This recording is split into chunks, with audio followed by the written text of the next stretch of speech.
Repórter Letícia Mendes está conosco aqui no estúdio. Vai contar agora o que a Polícia Gaúcha descobriu numa investigação num golpe que tem várias pontas, inclusive um grupo no Camboja, lá na Ásia.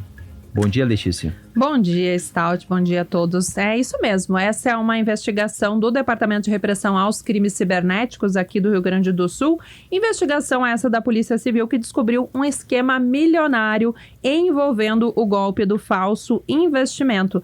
Esse esquema, segundo a polícia, fez ao menos 40 vítimas em diferentes partes do Brasil. Somente uma dessas vítimas ouvidas pela investigação perdeu 4.300.000 reais. E tudo começou aqui em Porto Alegre. Um empresário, ele procurou a polícia, ele contou que foi atraído por um anúncio patrocinado nas redes sociais que prometia ganhos financeiros. Ele clicou nesse anúncio. Ele foi levado para um grupo de WhatsApp onde ele acreditava que estava sendo orientado por um professor norte-americano que é especializado na área de investimentos e pela assessora especial dele. E dentro desse grupo, no início, ele recebia muitas dicas de investimentos, né, em diferentes áreas. Os criminosos, inclusive, usavam ali a foto desse professor e essa vítima acreditava mesmo, né, que estava recebendo essas dicas direto, digamos, desse guru do sistema financeiro. E o que estava por trás disso, segundo a polícia? Um esquema de golpe muito bem articulado, com elos em diferentes partes do Brasil e também até fora do Brasil. Uma dessas pontas fica em São Paulo, onde no dia de hoje a polícia prendeu um homem que é conhecido como chinês. Ele era responsável por ativar milhares de linhas telefônicas por dia e essas linhas, a partir delas, eram criadas contas de WhatsApp com números brasileiros, números de São Paulo. E esses números, depois que eles eram ativos, os golpistas lá no Camboja, no Sudeste Asiático, usavam essas linhas, usavam esses contatos de WhatsApp para se passar pelo professor. Eram eles que enviavam mensagens para essas vítimas, dizendo que eram esse professor que estava dando dicas de investimento. Essas pessoas lá no Camboja, segundo a Polícia Civil, eram contratadas pelos golpistas aqui do Brasil para fazer, digamos, essa operação do golpe. E durante essa troca de mensagens, depois que a vítima já acreditava, né, já fazia algum tempo, cerca de um mês que ela estava nesse grupo, aí vinha a segunda fase do golpe, que era quando o golpe realmente se efetivava. Eles diziam que o momento não era de investir em outras áreas, e sim de investir em criptoativos. E aí eles indicavam uma plataforma, que é a plataforma Bitsatsi, que ainda está ativa, por sinal, a polícia pretende derrubar o site ainda no dia de hoje. E essa plataforma, segundo a polícia, era totalmente fake. Era uma plataforma criada para que as pessoas acreditassem que estavam fazendo investimentos dentro dessa plataforma em criptoativos, mas, na verdade, elas estavam mandando dinheiro para empresas de fachada aqui no Brasil.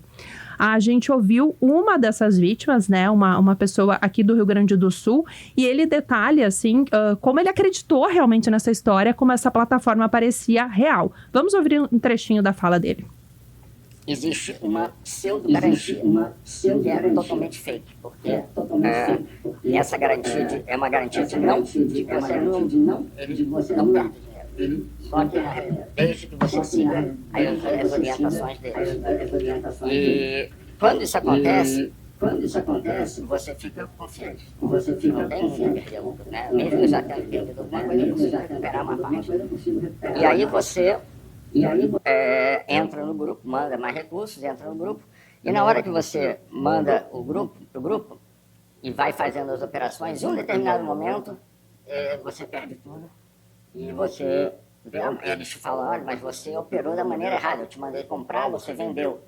Só que não é o caso. Na realidade, eles conseguem manipular a plataforma para o resultado sair como se você tivesse apertado o botão errado. E, de fato, ela é uma plataforma que ela te dava toda a ideia de ser uma plataforma real. Você tinha o dinheiro, quando você mandava, ele aparecia lá. Quando você usava, ganhava, ele subia o seu saldo, quando caía, ele baixava. Você tinha todos os ativos que ele recomendava estar lá dentro. Então, durante algum tempo, de fato, passou a impressão de ser uma plataforma real. Então, como ele explicou aí, né, essa plataforma, conforme a pessoa mandava esses valores, ela via ali dentro da plataforma, ela acreditava que realmente eram investimentos, ela via esses ganhos acontecendo, mas, na verdade, segundo a polícia, isso tudo era manipulado. E no dia de hoje, a Polícia Civil aqui do Rio Grande do Sul está, então, desencadeando essa operação, é a Operação Mirage, em Goiás e também em São Paulo, contra esse grupo criminoso que está por trás desse golpe. Lá em São Paulo, a polícia prendeu esse chinês, como eu disse, que era responsável por habilitar as linhas, ele é proprietário de uma empresa de celulares. E em Goiás, está o homem conhecido como Japa, que para a Polícia Civil é o articulador desse esquema, né? A pessoa que pensou e que coordenava todo esse esquema. A gente pode ouvir um trecho da fala do delegado Felipe Briguente, do Departamento de Repressão aos Crimes Cibernéticos. Ele explica essa ligação com o Camboja. Quem planejou, quem está efetivamente lucrando se encontra no Brasil, mais especificamente no estado de Goiás. Esses caras, eles terceirizaram boa parte das etapas do processo necessário para que esse golpe fosse altamente eficiente. Que etapas foram essas? Eles contrataram indivíduos que se encontram no Sudeste Asiático, mais especificamente no Camboja, para com o uso de inteligência artificial ficar em contato permanente via WhatsApp, são os que gerem esses grupos de WhatsApp, e usando o IA, eles se valem de conhecimento que é rapidamente produzido online e vão prestando essas dicas que realmente elas são fantásticas, elas jamais vão dar aquele rendimento prometido, mas elas mostram verossimilhança, elas mostram que quem está por trás daquele WhatsApp realmente conhece muito do mercado de ativos. E isso fazia parecer crível que fosse o tal guru americano. E como explicou o delegado, né, então era dessa forma que operava o golpe. Nesse momento agora, claro, a polícia está tentando identificar mais vítimas, né, acredita que tem um número maior, e também chegar aos outros envolvidos nesse esquema. Valeu, obrigado, Letícia. A gente já vai seguir falando mais sobre este e outros casos. Aí a gente tem claramente, primeiro, a isca, que é a busca por ganhos altos, e depois a confiança. E a partir de então, o golpe está aplicado. E a falta de cuidado de onde se coloca o dinheiro. De uma pesquisa mínima em órgãos oficiais para ver se essa plataforma... Gente, nós temos um sistema financeiro super regulado. Tantas plataformas legalizadas, com xerifes, que a gente chama, Banco Central, Comissão de Valores Imobiliários, aí tu entra em qualquer site e dá dinheiro. Olha... Seguindo no assunto dos golpes que simulam plataformas oficiais de investimento. Nós vamos conversar agora com o embaixador da Associação Brasileira de Planejamento Financeiro, Roberto Caseta. Muito bem-vindo, bom dia. Bom dia, Leandro, Osane, Giane, bom dia a todos os ouvintes da Rádio Gaúcha. Antes até da primeira pergunta, tem um relato de um ouvinte que conta que quase caiu nesse golpe. E por que não caiu? Não caiu porque o banco dele identificou que poderia ser um golpe e bloqueou o Pix, fazendo aquela confirmação, né? Olha, cuidado que esse site é suspeito. Perguntei a ele qual foi o seu banco, para a gente saber. Foi o Banco do Brasil. Roberto, nesse caso aí a gente tem mais um, não é o primeiro, que os golpistas conquistam a confiança das futuras vítimas e usam plataformas que parecem reais, legais, mas não são.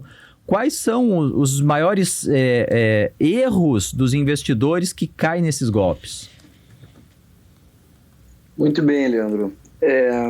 Primeiramente, eu gostaria de dizer que esses golpes, né, que são os golpes financeiros, trabalham com engenharia financeira, acredito que eles são muito mais golpes emocionais, golpes psicológicos. Porque eles conseguem, os criminosos, conseguem montar um enredo, montar uma história, uma narrativa muito coerente, né, aparentemente, com alguns panos de fundos factíveis, né, e conseguem envolver a vítima numa trama. Então, além de um golpe financeiro, ele é um golpe psicológico. Então, a gente tem que estar muito atento a isso. E... principalmente, acho que o primeiro erro, assim, né, fundamental, eu vou colocar em dois grandes erros. Primeiro, um conhecimento mínimo em relação à rentabilidade de investimentos, especificamente rentabilidade garantida de investimentos. Então, não quero assim ser muito técnico, né, no assunto, porém, a gente tem amplamente divulgado aí pela mídia a taxa Selic, né, taxa que é uma taxa de referência do mercado financeiro, que hoje, inclusive, está, né, em patamares bastante elevados, 15% ao ano. Então, a gente tem que imaginar o seguinte, ora, garantido mesmo, né, é em torno disso, é em torno de 15% ao ano, certo? Já é uma boa rentabilidade. Tudo que for muito discrepante disso, a gente tem que acender o alerta, porque é algum risco envolvido, algum risco envolvido adicional, né? E o que se vê muito nos golpes, né, Roberto, essas promessas de internet e rede social, muitas vezes, para fazer o comparativo de percentual mesmo que tu trouxe, é promessa de 10% ao mês, de dobrar patrimônio, né, em curto prazo, coisas que são irreais. A própria matemática aí, ela não ajuda, né? Porque se você colocar 10% ao mês ao longo de 30 anos, a pessoa vai ficar mais rica que o mundo inteiro. Então, assim, é claro que quando a gente cai nesses golpes, como eu falei, não é uma coisa racional, a gente não para pensar e fazer conta. Existe uma trama por trás. Eu acho que um outro erro aqui, né, uma melhoria que a gente poderia fazer no nosso processo de decisão é consultar profissionais devidamente qualificados, devidamente certificados. Então, se a gente verificar, né, em qualquer grande banco, qualquer grande instituição financeira, lá na sua agência, no seu relacionamento, existem profissionais que têm uma certificação financeira, né, para lidar com esse tipo de tema. Então, poxa, recebi aqui uma oferta, alguma condição, algum WhatsApp, cliquei num link, estou pensando em fazer, estou imaginando fazer. Consulta lá a sua instituição financeira, consulta o seu profissional de confiança, seja transparente, né, com ele e escute, né? A gente tem que ser mais humilde também nesse sentido, não tentar, acho até um pouco de ganância, eu botaria aqui, né, de tentar ganhar muito mais que os outros. Divide essa informação e escuta, né, o que nós temos a dizer, porque, de fato, muitas coisas não fazem sentido. E claro que, eu acho que um outro ponto importante, tem até um livro muito interessante, né, que conta a história das bolhas, né, a história das crises, e cada época é uma coisa, né? E agora a gente está vivendo a época dos criptoativos. E são ativos muitos regulados, muitos que têm um regramento correto dentro do mercado financeiro, que existem de fato, né? Mas tem muita coisa exótica, eu diria, né? Tem muita coisa que é um limbo, que é confuso, e aí nessa confusão, nessa subjetividade que os golpistas atuam, né? A gente está falando aqui de um caso em que um empresário perdeu 4 milhões. Eu fico pensando, como é que alguém bota 4 milhões assim num negócio desses? Mas é aquela coisa de imaginar que está falando com o grande especialista mundial, que às vezes também um pouco que o santo da casa não faz milagre, né? Que o gerente do seu banco não tenha essa expertise, então ele vai consultar um americano porque o que vem de fora é melhor.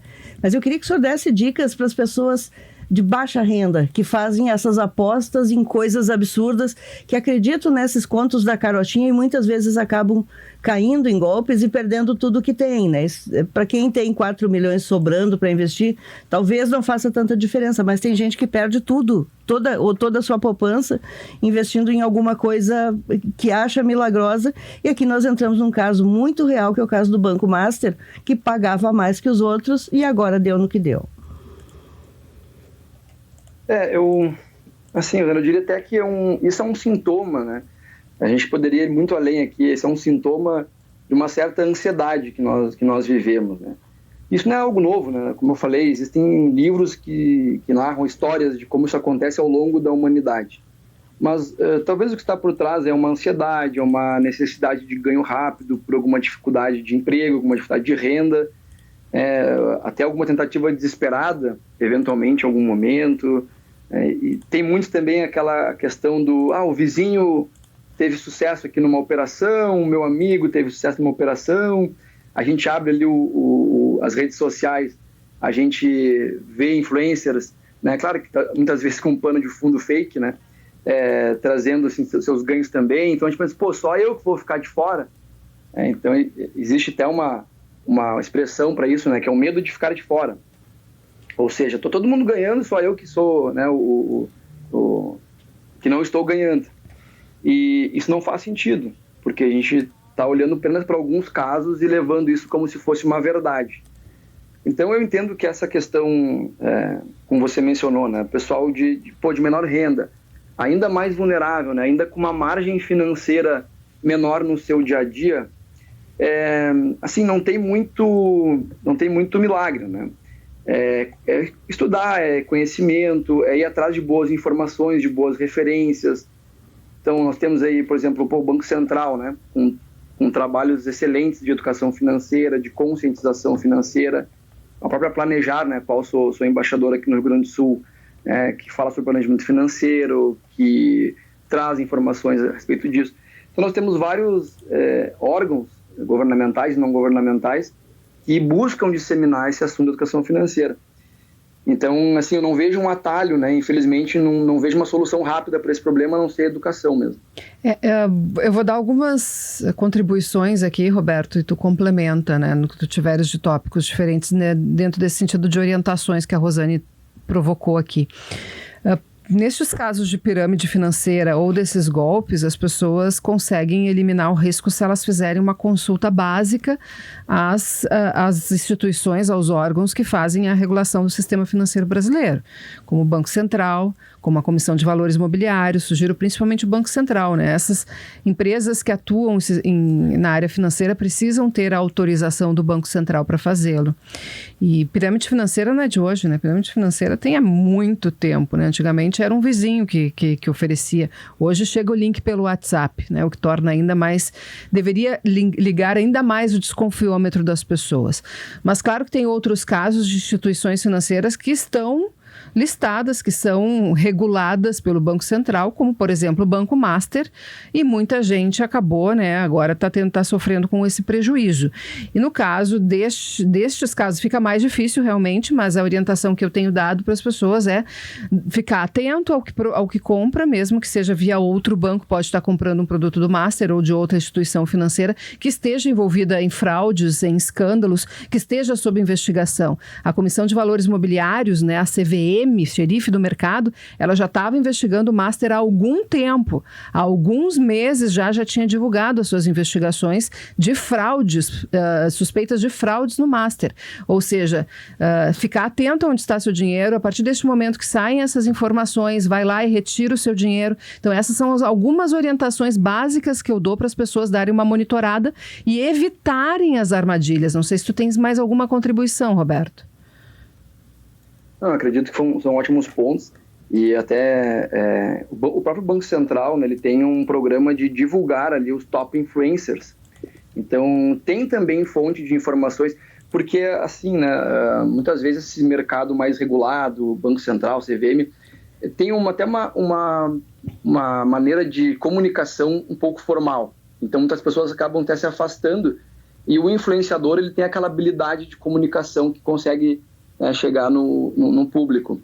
Mas tem influenciadores que são divulgados, inclusive, pelo Banco Central. Então, já passaram por um certo crivo, né? Ali também nós temos fontes de informações confiáveis. Em relação ao evento, né, que nós estamos comentando aqui do Banco Master, eu acredito que seja a seguinte orientação, né? Como eu mencionei, existem taxas que são referência no mercado financeiro. Hoje a taxa Selic, por exemplo, né? Então a gente está falando aí de 15% ao ano.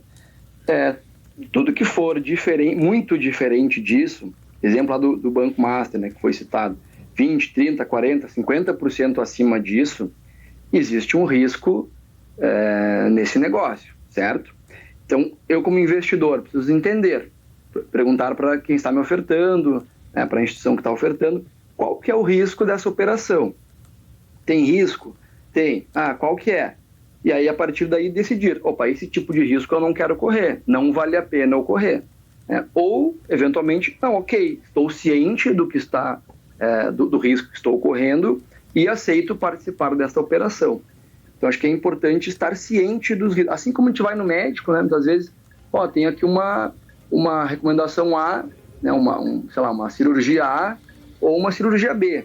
Eu quero saber quais são os riscos dessa operação, quais são as consequências. A gente, quando é a nossa saúde, a gente bem faz de se inteirar. Agora, quando é financeiro, também deveríamos ter a mesma preocupação.